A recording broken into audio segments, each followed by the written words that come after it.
Merci d'être avec nous sur Al24 News. Au sommaire de l'actualité de ce mercredi 6 avril.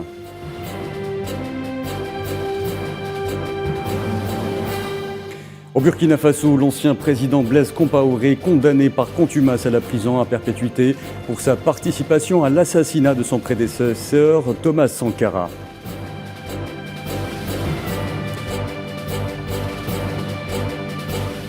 Conflit en Ukraine, l'affaire Boutcha ne passe pas. La communauté internationale s'interroge encore. La Russie persiste et signe. Son armée n'a pas commis de crimes de guerre.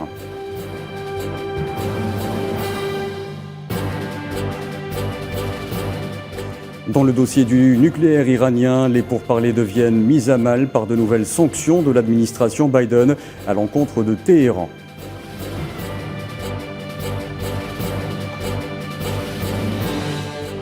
Et le Liban vit une crise socio-économique conjuguée à un violent effondrement du pouvoir d'achat sur les Libanais, une situation démentie par le gouvernement.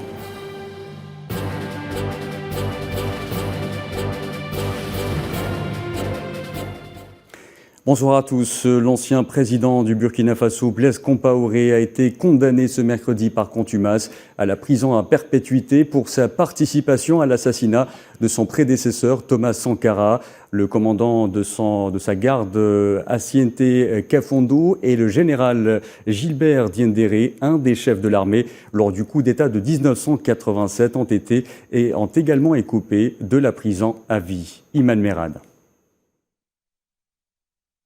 Le 15 octobre 1987, le père de la révolution burkinabé, Thomas Sankara, a été assassiné lors d'un coup de force soulevé par quelques-uns de ses anciens compagnons de lutte.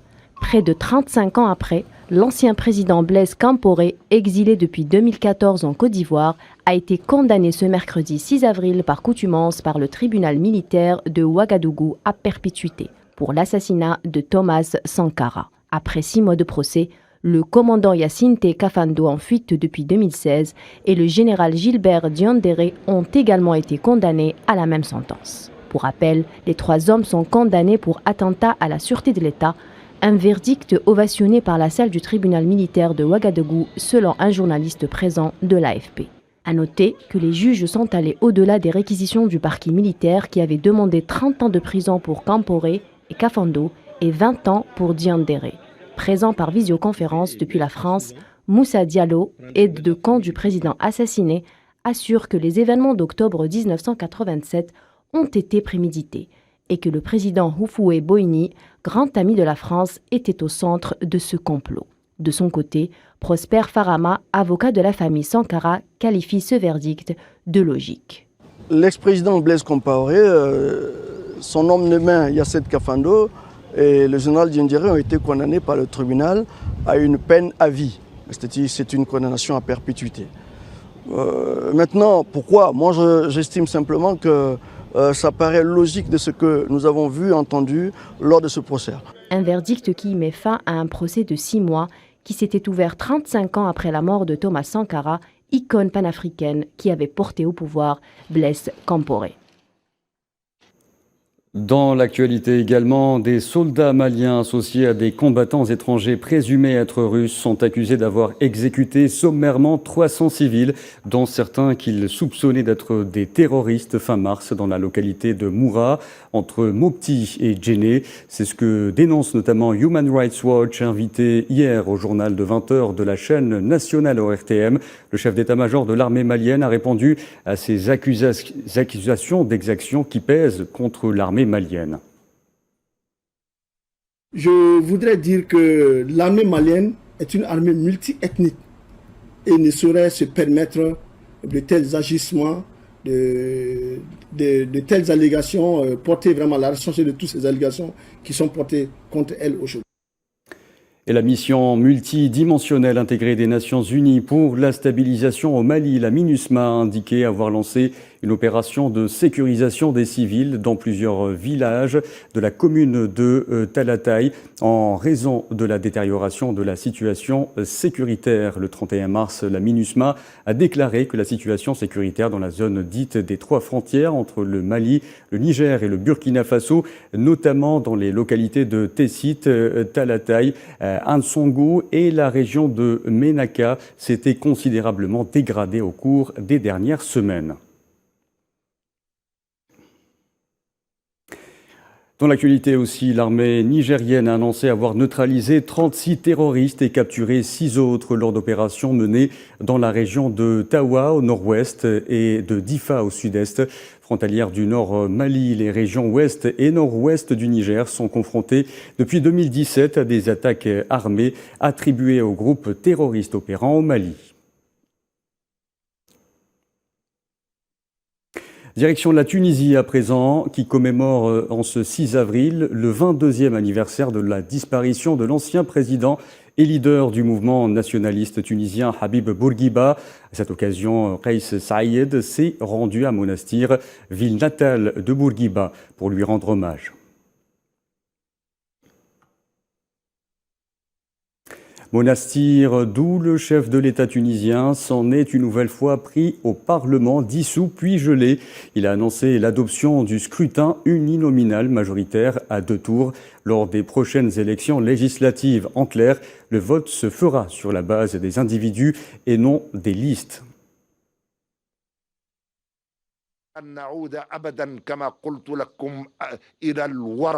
Il n'y aura jamais un retour en arrière. On construit l'histoire, on espère un avenir prospère avec des pas sereins en se fiant à notre maturité politique.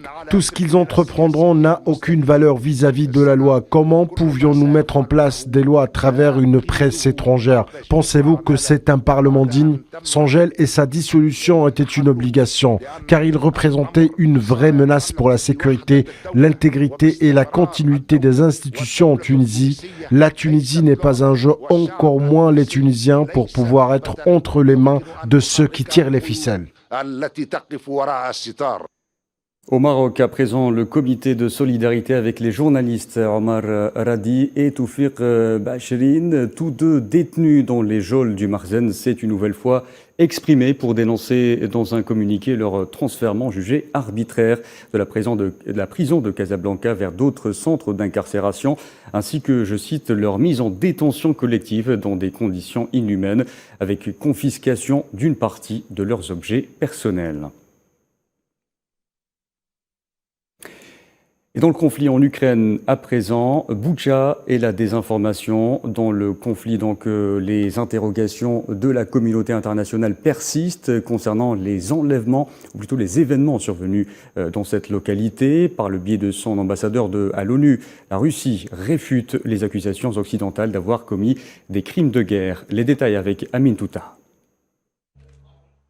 Entre le démonté russe et les charges occidentales, les événements de Boutcha suscitent toujours la polémique, 5 jours après la reprise de la ville par les forces locales et la déclaration du parquet ukrainien d'avoir trouvé plus de 400 cadavres de civils dans la ville. Le représentant de la Russie auprès des Nations Unies, Vassily Nebenzia, a qualifié les faits de mise en scène, accusant Kiev d'avoir fabriqué des images des atrocités. Moscou avait demandé un débat au Conseil de sécurité de l'ONU concernant les faits. Le diplomate russe a nié la responsabilité de Moscou dans cette tragédie, déclarant que la simple pensée que l'armée russe est capable de faire ces choses est inacceptable et soulignant que ces corps n'étaient plus là après le retrait des forces russes. La porte-parole du ministère russe des Affaires étrangères, Maria Zakharova, a déclaré que les médias occidentaux ont apporté des accusations sans vérifier la fiabilité des faits. Côté occidental, les sanctions contre Moscou restent en vigueur. Près de 200 diplomates russes ont été expulsés d'Europe ces dernières 48 heures. Et les puissances occidentales en passent d'imposer de nouvelles sanctions à la Russie, avec un 5e paquet de sanctions qui devrait toucher pour la première fois le secteur énergétique. La présidente de la Commission européenne, Ursula von der Leyen, propose un embargo sur les importations du charbon évalué à 4 milliards d'euros par année. Et pour évoquer plus en détail l'épisode de Boutcha est avec nous via Skype Karine Béché-Golovkou. Madame, bonsoir. Bonsoir. Alors, vous êtes docteur en droit public, professeur à l'Université d'État. Merci de nous rejoindre. Selon vous, pourquoi accuse-t-on la Russie de crimes de guerre sans même attendre les conclusions des enquêtes occidentales ou autres ? En fait, le problème est que la Russie doit être étiquetée comme l'agresseur, puisque la Russie est actuellement dans le rôle de l'ennemi. Donc, la Russie doit avoir commis des crimes de guerre. Nous connaissons déjà le scénario. Il a déjà été mis en œuvre en Syrie contre Assad avec les fausses attaques chimiques et les scénarios des casques blancs. Donc, nous sommes dans le même type de technologie politique qui joue sur l'opinion publique afin de la monter contre celui qui est destiné comme devant jouer le rôle de l'ennemi et donc devant justifier tout ce que, entre guillemets, le camp du bien, lui, de son côté, fait. Et Madame Golovko, ce conflit où tous les coups semblent permis, ne laisse-t-il pas entrevoir que les Ukrainiens ont été réellement entraînés dans une situation qu'ils n'ont pas forcément voulu? Il s'agit bien là d'une guerre par procuration pour l'Occident. Qu'en pensez-vous? Tout à fait. La première fois, en 2004, l'OSCE a organisé un 3e tour des élections en Ukraine afin de faire sauter le candidat qui était élu par la population et de faire passer son candidat. Son candidat a perdu derrière, le candidat choisi par la population est revenu. Donc il a fallu en 2014 organiser un 2e coup d'État, le Maïdan. Et les États-Unis ont parfaitement reconnu et assumé le financement. Depuis, les programmes de l'OTAN sont sur place, forment l'armée ukrainienne, développe l'armement et en fait utilise le territoire ukrainien, utilise la population ukrainienne en la lançant contre la Russie afin de provoquer la Russie. Et ça a été le cas pendant 8 ans. Et pendant 8 ans, la communauté internationale ne s'est absolument pas du tout inquiétée du sort des habitants de l'Est de l'Ukraine, du Donbass, qui étaient continuellement sous l'attaque des groupes néo-nazis et de l'armée ukrainienne. Maintenant que la Russie a décidé de défendre les habitants du Donbass, maintenant qu'elle a décidé de lutter contre ces groupes néo-nazis qui sont entretenus par l'Occident, évidemment, on la montre du doigt, puisqu'en fait, elle attaque les enfants terribles, les monstres qui ont été mis en place par l'Occident dans ce pays. Karine Bécher-Golovko, merci d'avoir répondu à nos questions. Je rappelle que vous êtes professeur à l'Université d'État et docteur en droit public. Et toujours à propos de ce conflit, le président ukrainien Volodymyr Zelensky a fustigé ce mercredi dans une adresse au Parlement irlandais l'indécision de certains dirigeants dans l'introduction de sanctions contre la Russie, pressant l'Union européenne de durcir encore ces mesures. On écoute au président ukrainien. Maintenant, quand il y a des discussions sur les sanctions contre la Fédération de Russie, je ne peux pas entendre de doute, je ne peux pas voir d'indécision. Après tout ce que nous avons vécu en Ukraine, après tout ce que les troupes russes ont fait, même maintenant, alors que le monde connaît déjà tous les crimes de la guerre de la Russie contre notre peuple, nous devons persuader même certaines entreprises européennes de quitter le marché russe. Et la Chine a évoqué ce mercredi des images profondément dérangeantes après la découverte de cadavres dans la ville de Boutcha en Ukraine, tout en se refusant à incriminer la Russie, alors que les images de la ville libérée ont entraîné une condamnation générale de Moscou et des appels à un renforcement des sanctions internationales. Pékin s'est abstenu d'accuser son allié russe.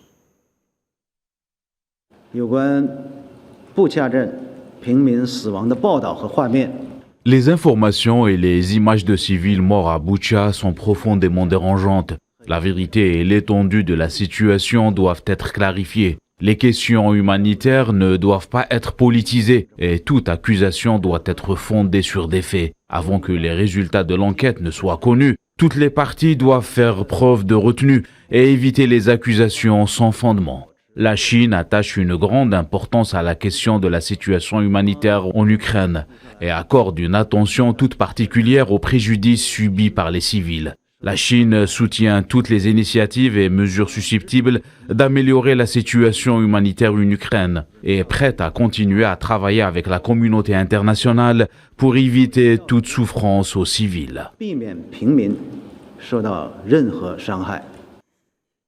Et l'Union européenne devra, elle, prendre tôt ou tard des sanctions sur le pétrole et le gaz russe. C'est ce qu'a déclaré ce mercredi le président du Conseil européen, Charles Michel, dénonçant des crimes contre l'humanité perpétrés à Boutcha et beaucoup d'autres villes en Ukraine. The new package includes a ban on coal import. Le nouveau paquet comprend une interdiction d'importer du charbon. Et mesdames et messieurs, je pense que des mesures sur le pétrole et même sur le gaz seront également nécessaires tôt ou tard. L'Europe, où le recours au charbon comme substitut au gaz a le vent en poupe, plusieurs pays ont augmenté leur demande d'or noir en prévision de nouvelles sanctions économiques éventuelles prises à l'encontre de Moscou. La transition énergétique et le passage à l'énergie verte sacrifiés sur l'autel de la sécurité énergétique de l'Union européenne. Voici l'éclairage de Kherdin Batash. L'intervention militaire russe en Ukraine a révélé un autre conflit de taille, celui du contrôle des matières premières dans le monde, pris en étau entre sa volonté de se passer du gaz russe et ses besoins croissants en énergie. L'Europe ne sait plus à quel sein se vouer et part à la conquête des stocks de charbon dans le monde. Car par manque d'alternatives viables pouvant se substituer au flux énergétique russe, le charbon s'impose comme la matière première du moment, avec des cours qui atteignent des records dans le sillage de l'acte 5 des sanctions économiques. De son côté, Moscou hausse le ton et exige que ses exportations de gaz soient payées en roubles et non en dollars, elle qui fournit 45% des besoins européens en charbon. Dans un contexte marqué par de nombreuses incertitudes sur le sort du marché de l'énergie, le charbon, matière première archaïque, est mis au banc de l'industrie mondiale, car hautement polluante, tire de nouveau son épingle du jeu en Europe, au détriment des slogans sur la transition énergétique et l'énergie verte. Selon les données de Braemar, les pays européens ont importé un total de 7,1 millions de tonnes de charbon thermique en mars dernier, qui est utilisé dans la production d'électricité et de chaleur, son niveau le plus élevé depuis mars 2019. Durant le même mois, les besoins européens en matière de charbon thermique ont été assurés par la Colombie, à hauteur de 1,3 million de tonnes. Les États-Unis à hauteur de 809 000 tonnes et l'Afrique du Sud à hauteur de 287 000 tonnes. L'Australie a quant à elle contribué aux approvisionnements européens à hauteur de 537 000 tonnes au premier trimestre 2022. Je vous en parlais en titre, nouvelle mise à jour du dossier nucléaire iranien, alors que les pourparlers entre l'Iran et les États-Unis à Vienne concernant le rétablissement des accords sur le nucléaire de 2015 étaient proches d'un dénouement. Voilà que Joe Biden impose de nouvelles sanctions contre Téhéran. Cette dernière accusation accuse les États-Unis de faire preuve de mauvaise volonté. Nariman Zekar. Deux nouvelles sanctions instaurées par les États-Unis sur le dossier nucléaire iranien. Le conflit qui perdure depuis plus de 2 décennies est remis à l'ordre du jour. Les USA et l'Iran se sont renvoyés la balle au sujet de l'impasse dans les négociations pour espérer sauver l'accord sur le nucléaire de 2015. Lors des récentes négociations de Vienne, Ali Badouri Jaroumi, porte-parole du gouvernement iranien, affirme le désarroi de Téhéran face à la mauvaise volonté de Washington ainsi que son manque de sérieux concernant les sanctions entreprises contre son pays. Des mesures restrictives prises par le département américain du Trésor à l'encontre d'un agent d'approvisionnement basé en Iran et de son réseau de sociétés fournissant des matériaux liés aux propulseurs de missiles balistiques à une unité iranienne exerçant dans ce domaine. Le porte-parole du ministère iranien des Affaires étrangères, Saïd Khatibzadeh, n'a pas manqué de dénoncer les sanctions récemment imposées comme témoignage de l'animosité des États-Unis envers le peuple iranien suite à leurs approbations, soulignant que Washington ne manquera aucune occasion d'exercer des pressions sur l'Iran. En 2015, l'Iran avait signé un accord avec les puissances mondiales afin de cesser son activité nucléaire militaire en échange du dégel des sanctions économiques entreprises à son encontre. Un accord rompu en 2018 par Donald Trump après s'être retiré et avoir réimposé les anciennes sanctions aux Perses, les incitant à réduire leurs engagements nucléaires. Et en ce début du mois de Ramadan, l'entité sioniste accentue son oppression envers le peuple palestinien. Les Palestiniens, de leur côté, protestent et appellent à l'intervention de la communauté internationale, alors que celle-ci semble plus grandement préoccupée par la situation en Ukraine. Les détails avec Safouane Ben Sabri. C'est désormais une triste coutume que connaissent chaque année les Palestiniens des territoires occupés. En période sacrée du Ramadan, ces derniers subissent une recrudescence des agressions de la part des troupes coloniales. La Société palestinienne du Croissant Rouge a annoncé que 19 Palestiniens ont été blessés par les forces de l'ordre sioniste durant des affrontements dans la vieille ville d'Al-Quds. En plus des 19 blessés, l'entité sioniste est coupable de l'assassinat de 3 Palestiniens à Jenin depuis le début du Ramadan. D'après le ministère palestinien de la Santé, un total de 7 Palestiniens sont morts sous les balles depuis jeudi et en mars dernier, 13 Palestiniens ont été tués par les forces de l'occupation. Suite aux appels à l'aide du peuple palestinien, le secrétaire général des Nations Unies, Antonio Guterres, a appelé à l'arrêt immédiat des violences de l'occupant sioniste, des violences qui empêchent toute perspective de paix. Face à la résurgence des agressions de la part de l'entité sioniste, le ministère palestinien des Affaires étrangères a invité ce samedi à la Cour pénale internationale à ouvrir une enquête sur les crimes perpétrés par l'entité sioniste dans les territoires occupés. Une Cour pénale internationale parfois critiquée pour une politique de 2 poids, 2 mesures. Par ailleurs, les autorités palestiniennes ont fait porter l'entière responsabilité des crimes à l'entité sioniste, appelant la communauté internationale à assurer la protection du peuple palestinien. Et le Liban vit une crise socio-économique conjuguée à un violent effondrement du pouvoir d'achat des Libanais. Malgré une situation atroce, le gouvernement dément que le pays est en faillite. Mohamed Wali Ben Shaban. De mal en pis, la situation socio-économique au Liban ne cesse de se détériorer. Sous l'effet d'une crise économique atroce, le PIB au Liban a chuté de plus de 58% en 2021. La Banque mondiale estime que le recul de l'activité économique a atteint 9,5%. Conséquence de cette dépression, plus de la moitié de la population libanaise vit en dessous du seuil de la pauvreté. L'explosion du port de Beyrouth n'a fait qu'aggraver la crise économique du pays. La dépréciation de la livre libanaise, le blocage des dépôts au niveau des banques et d'autres facteurs ont sensiblement affecté le mouvement commercial. On n'oublie pas l'explosion du port de Beyrouth qui a un impact négatif sur le mouvement économique. C'était la seule infrastructure au Moyen-Orient. Les indicateurs monétaires ne sont plus réjouissants. L'inflation atteint de 139,69% en janvier 2022, en glissement annuel. Ces niveaux très élevés provoquent une chute drastique du pouvoir d'achat des Libanais. Cette situation est amplifiée par la forte dépréciation de la livre libanaise, officiellement ancrée sur le dollar. La devise libanaise a perdu plus de 90% de sa valeur en 2021. L'annonce de la faillite du Liban par le vice-premier ministre libanais Saad Echami a fait le tour de la toile. Pour contourner les rumeurs, le premier ministre affirme que les propos du numéro 2 du gouvernement ont été tronqués et que ces déclarations ont été interprétées d'une manière erronée. Dans l'actualité de ce mercredi également, l'envoyé spécial des Nations Unies pour le Yémen a déclaré qu'il y avait eu une réduction significative de la violence après l'entrée en vigueur d'une trêve de 2 mois dans ce pays déchiré par la guerre. Les remarques de Hans Grundberg ont été faites un jour après que le gouvernement yéménite et les rebelles Houthis se soient accusés de violer l'accord de cessez-le-feu négocié par l'ONU qui a débuté samedi. Depuis le début de la trêve, nous avons constaté une réduction significative de la violence, mais des rapports font état de certaines activités militaires hostiles, notamment autour de Marib, ce qui est inquiétant. Nous sommes en train de mettre en place un système de coordination avec les parties pour maintenir des voies de communication ouvertes et les aider à prévenir, désamorcer et gérer les incidents afin de soutenir leur engagement à suspendre toutes les opérations militaires offensives et à geler leur position.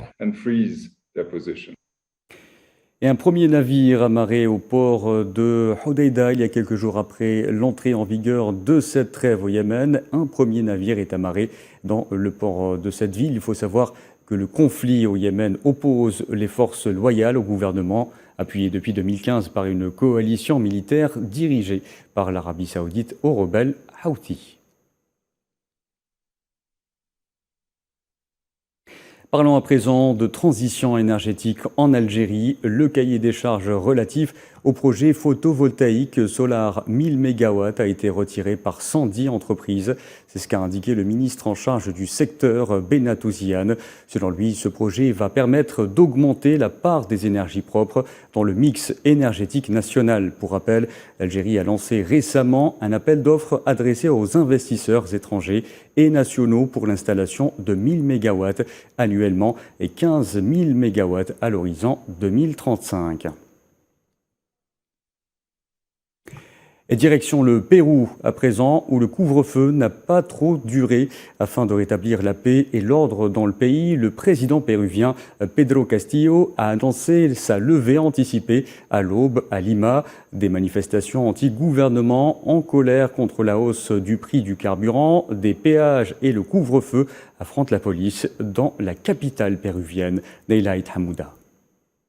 La mesure a duré moins de 24 heures. Le président péruvien a annoncé la levée anticipée du couvre-feu en vigueur. Le dispositif avait été mis en place à l'aube mardi matin, au lendemain d'une manifestation de routiers contre la hausse des prix des carburants.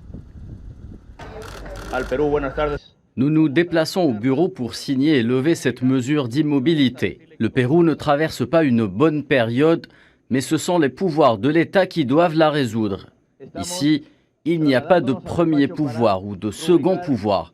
Nous sommes les pouvoirs de l'État qui doivent s'occuper du pays. À Lima, la capitale, et dans la ville portuaire voisine de Callao, près de 10 millions d'habitants ont eu l'ordre de rester chez eux. Objectif, mettre fin aux scènes de violence et de péages qui ont éclaté dans plusieurs régions. L'annonce du couvre-feu avait suscité des incompréhensions, puisque la mobilisation s'était déroulée à l'extérieur de la capitale. Des heurts entre police et manifestants anti-gouvernement ont eu lieu. Nous sortons pacifiquement pour protester contre le président Pedro Castillo et lui dire de s'en aller, de démissionner parce que le pays n'en peut plus. Ils ne peuvent pas nous enfermer contre notre volonté. Il n'y a pas de raison. Ils essayent de faire la même chose qu'au Venezuela, mais le Pérou se tient debout. La mesure d'hier soir me semble un peu excessive et si vous donnez un peu d'espace au gouvernement, il commencera à aller plus loin et le moment est venu de se plaindre pour qu'il arrête. C'est le premier grand mouvement social du mandat de Pedro Castillo. Des manifestations et des blocages de routes pourraient se poursuivre dans d'autres villes péruviennes. L'inflation nourrie par l'instabilité politique, la pandémie et le contexte international compliquent la tâche du président, élu sur un programme social il y a moins d'un an. Le gouvernement a décidé d'exonérer l'impôt sur les carburants. Il a également augmenté de 10% le salaire minimum dès mai prochain. Et en Libye, les restaurateurs bénévoles de Coran, anciens ou abîmés, ont du pain sur la planche avec, en ce début de Ramadan, un afflux de clients dans leurs ateliers, notamment à Tripoli, sollicitant leur savoir-faire pour conserver ce livre saint. Amir Abedja. À Tripoli, Khaled El-Derbi, un des plus grands restaurateurs du livre saint de l'islam, partage son savoir-faire pour conserver des ouvrages du Saint-Coran. Cette année, il y a foule dans l'atelier car tradition libyenne oblige, acheter un Coran avant le début du mois de Ramadan est chose coutume. À l'intérieur de l'atelier, une soixantaine d'artisans répertorient les Corans selon le degré de détérioration. Certains clients confient de précieux ouvrages transmis de génération en génération. Malmenés par le temps, les Corans très endommagés doivent être défaits, restaurés puis reliés. Un processus minutieux qui nécessite plusieurs heures de travail. Une nouvelle génération a joint l'atelier, apportant de nouvelles techniques. Khaled El-Derbi nous parle de l'atelier Mizran.